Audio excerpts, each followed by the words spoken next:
Hello बच्चों, नमस्कार आप सभी को। आज इस 57वें दिन के वीडियो में मैं आपको यूपी टीजीटी 2010 की संगीत की परीक्षा के 20 महत्वपूर्ण प्रश्नों को बताऊंगा। यदि आप इस चैनल पर नए हैं तो इस चैनल को सब्सक्राइब कर लीजिए। इस चैनल पर प्रतिदिन शाम 5 बजे एक नई वीडियो आती है जिसमें आपको संगीत विषय की भूतपूर्व परीक्षाओं के प्रश्नों को हल कराया जाता है। तो आइए आज का पहला प्रश्न देखते हैं।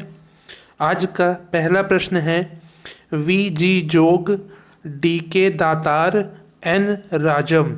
ये वादक हैं, वायलिन वादक। ठीक है, वी जी जोग, डी के दातार और तीसरे हैं एन राजम। वी जी जोग, डी के दातार, एन राजम, ये तीनों लोग वायलिन वादक हैं। दूसरा प्रश्न है संगीत मकरंद में अलंकारों की संख्या है। संगीत मकरंद में अलंकारों की संख्या है 19। तीसरा प्रश्न है वायु पुराण में अलंकारों की संख्या है। वायु पुराण में अलंकारों की संख्या बताई गई है 30। ठीक है। चौथा प्रश्न है नाट्यशास्त्र में अलंकारों की संख्या है। नाट्यशास्त्र में अलंकारों की संख्या बताई गई है 33। संगीत मकरंद में 19, वायु पुराण में 30 और नाट्यशास्त्र में 33 अलंकारों को बताया गया है। इसके बाद पांचवा प्रश्न है समा, स्तोत्रोक्ता, गोपुच्छा। भेद हैं, ये तीनों भेद हैं यति के। समा, स्तोत्रोक्ता, गोपुच्छा। ठीक है, ये यति के भेद हैं। इसके बाद छठवां प्रश्न है कृति के समान हिंदुस्तानी संगीत में है।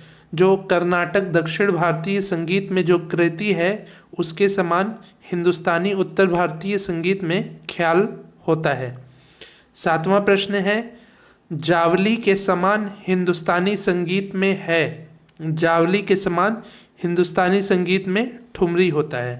आठवां प्रश्न है संगीत रिसर्च एकेडमी है। संगीत रिसर्च एकेडमी कोलकाता में स्थित है।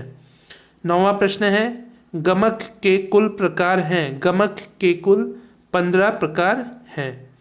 10वां प्रश्न है सितार में अनुनाद के लिए प्रयुक्त तार। सितार में अनुनाद यानी कि रेजोनेंस यानी कि गूंज के लिए प्रयुक्त तार है तरब की तार। तरब की तार से सितार में अनुनाद उत्पन्न होता है।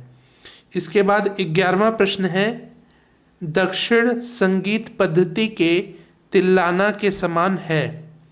दक्षिण भारतीय संगीत पद्धति में जो तिल्लाना है वो हिंदुस्तानी संगीत के तराना के समान है।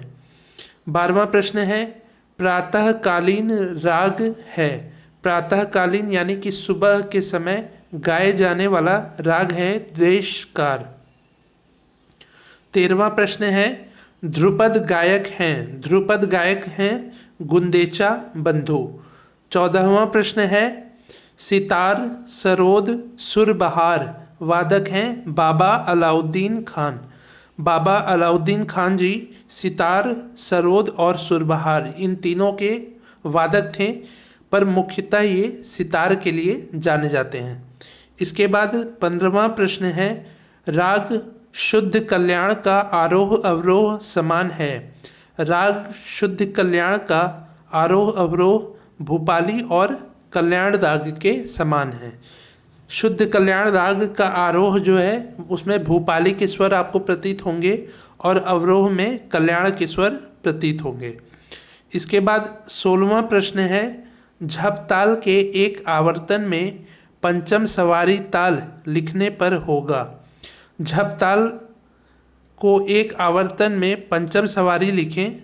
झप ताल यानी कि 10 मात्रा। 10 मात्रा की ताल में पंचम सवारी यानी कि 15 मात्रा की ताल को लिखें तो वो होगा आड़। 17वां प्रश्न है फरदोस्त ताल की मात्रा है। फरदोस्त ताल की मात्रा है 14 मात्रा। 18वां प्रश्न है काफी थाट का राग है। बागेश्वरी जो है वो काफी थाट का राग है। 19वां प्रश्न है राग मुल्तानी की जाति है। राग मुल्तानी की जाति है औड़व संपूर्ण, यानी कि मुल्तानी के आरोह में 5 स्वरों का उपयोग और अवरोह में 7 स्वरों का उपयोग होता है। इसके बाद आखिरी प्रश्न है 20वां प्रश्न, खुले बोल का ताल है। खुले बोल के ताल हैं सूल ताल, बड़ी सवारी ताल और चार ताल। सूल ताल, बड़ी सवारी ताल और चार ताल, ये तीनों ताल खुले बोल के ताल हैं। ये हो गए आज के 20 महत्वपूर्ण प्रश्न। उम्मीद है आपको समझ में आया होगा। प्रतिदिन शाम 5 बजे की वीडियो के माध्यम से ऐसे ही महत्वपूर्ण प्रश्नों को हल करने के लिए आप हमसे ऐसे ही जुड़े रहिए।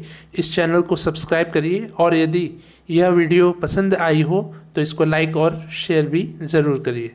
मिलते हैं अगले वीडियो में, तब तक के लिए धन्यवाद, नमस्कार।